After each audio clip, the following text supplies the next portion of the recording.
Hello दोस्तों, चुनावी चर्चा के इस नए एपिसोड में आप सबका स्वागत है। मैं हूं शारदानंदा और आज हम लोग बात करेंगे गुजरात की। ये वही गुजरात है जहां से बापू आते हैं, जहां से बापू ने नमक सत्याग्रह का आंदोलन शुरू किया था। और अभी के कॉन्टेक्स्ट में अगर देखें तो ये वही गुजरात है जहां से हमारे प्रधानमंत्री बिलोंग करते हैं। तो बात करेंगे आज गुजरात के पॉलिटिकल मूड के। पिछले 2 बार के जो लोकसभा इलेक्शन हुए उसमें इसने कैसा रंग बदला और उनके जो एमपीज़ हैं उनका कैसा परफॉर्मेंस रहा है, ये सारी चीज़ें आप देखेंगे इस वीडियो में। तो चलिए पहले शुरुआत करेंगे इसके इंट्रोडक्शन को लेके गुजरात स्टेट के बारे में। गुजरात भारत के पश्चिमी तट पर स्थित एक राज्य है। यह क्षेत्रफल के हिसाब से 6ठा सबसे बड़ा भारतीय राज्य है और जनसंख्या के हिसाब से 9वां सबसे बड़ा राज्य है। अगर इससे लगे बॉर्डर की बात करें तो गुजरात के उत्तर पूर्व में राजस्थान है, दक्षिण में दमन और दीव, दादरा और नगर हवेली, दक्षिण पूर्व में महाराष्ट्र, पूर्व में मध्य प्रदेश, पश्चिम में अरब सागर और पाकिस्तानी का जो प्रांत है सिंध वो स्थित है। गुजरात का जो तट है, जो समुद्र तट है, वो भी बहुत ही लंबी है और लगभग 1600 किलोमीटर ये लंबी है। जो कि और इसमें जो मोस्टली जो ये जो समुद्र तट है या कोस्ट लाइन है वो काठियावाड़ का जो पेनिनसुला है उसके पास ही ये अवस्थित है।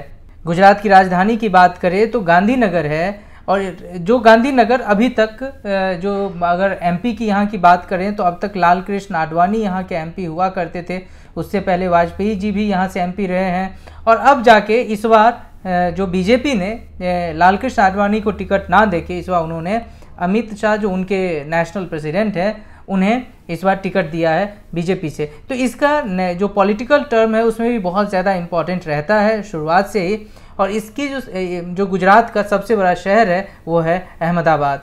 गुजरात के प्राचीन जो सिंधु घाटी सभ्यता थे उसके बहुत सारे स्थल हैं जो गुजरात में मिलते हैं, जैसे कि लोथल है, धोलावीरा है, गोलाघोरो है। और ऐसा माना जाता है कि लोथल दुनिया के सबसे पहला जो बंदरगाह थे कुछ उनमें से एक है। गुजरात के तटीय शहर मुख्य रूप से भरूच और खंभात मौर्य और गुप्त साम्राज्यों में बंदरगाहों और व्यापारिक केंद्रों के रूप में कार्य करते थे। तो ये हुआ एक छोटा सा ब्रीफ इंफॉर्मेशन गुजरात के बारे में। और अब देखेंगे इसका एक एडमिनिस्ट्रेटिव लुक कि गुजरात में अभी जो राज्यपाल हैं वो हैं ओम प्रकाश कोहली, मुख्यमंत्री हैं विजय रूपानी, बीजेपी से हैं वो। विधानसभा में 182 ये सीट का विधानसभा है और यहाँ विधान परिषद नहीं होते हैं। हाई कोर्ट की बेंच है गुजरात हाई कोर्ट, वहाँ का नाम है हाई कोर्ट का। गुजरात में देखें तो कुल लोकसभा सीट 26 है जिसमें 6 रिजर्व हैं, 6 सीटें रिजर्व हैं। एससी और एसटी के लिए, एससी के लिए 2, एसटी के लिए 4। अगर आप देखेंगे तो ये जो 6 सीटें हैं वो हैं दाहोद, छोटा उदयपुर, वर्दौली, वलसाड, कच्छ, अहमदाबाद वेस्ट। तो ये 6 के 6 सीट हैं जो कि रिजर्व होते हैं। इन पे एससी और एसटी के जिनके लिए ये सीट है वही लोग इस पे इलेक्शन लड़ सकते हैं। गुजरात में इलेक्शन देखें तो सिर्फ एक ही फेज में इलेक्शन होगा जो कि तीसरा फेज है जो 23 अप्रैल को होगा। और एक ही फेज में सभी सीटों के 26 के 26 सीटों पे एक ही साथ यहाँ इलेक्शन हो जाएंगे। अगर इसके रुख को देखें कि वहाँ पे लोगों ने किस पॉलिटिकल पार्टी को चुना तो 2014 में देखेंगे बीजेपी सारे के सारे 26 सीटों को जीत लिया था। वहीं 2009 में लगभग बराबर ही बीजेपी को 14 मिले थे, आईएनसी जो नेशनल कांग्रेस है उसे 12 सीट मिले थे। तो इसीलिए अभी तो थोड़ा कहना मुश्किल हो जाएगा क्योंकि दोनों के ही अलग अलग समीकरण थे कि आगे कैसा इसका होगा। अगर अभी हम बात करें एमपी लैड फंड्स की बात कि गुजरात में एमपी लैड फंड की किस तरह से सांसदों ने वहाँ का उपयोग किया है तो बहुत ही इम्प्रेसिव डेटा है इनका। ऐसा हमने इतने स्टेट के किए ये डेटा कहीं नहीं मिला। परसेंटेज ऑफ यूटिलाइजेशन देखिए लगभग 100%, 99% है यहाँ पे। कुल फंड का अनस्पेंट सिर्फ 53.99 करोड़ यानी लगभग 54 करोड़ अनस्पेंट है जो अमाउंट इनके लिए दिए गए थे। लेकिन ये देखिए परसेंटेज ऑफ यूटिलाइजेशन ये बहुत ही सब स्टेट्स में अगर देखें तो लगभग अभी तक हमने जितने कवर किए हैं उसमें सबसे बेहतरीन। इंडिविजुअली देखें जिन्होंने सबसे अच्छा परफॉर्मेंस किया परसेंट ऑफ यूटिलाइजेशन के टर्म्स में तो दिलीप पटेल है, आनंद लोकसभा से आते हैं, 110% इनका यूटिलाइजेशन रहा है। लाल कृष्ण आडवाणी जो मैं बात कर रहा था गांधीनगर से वो 107.8% उनका है, और जयश्री बेन पटेल है मेहसाना से, उनका 107%।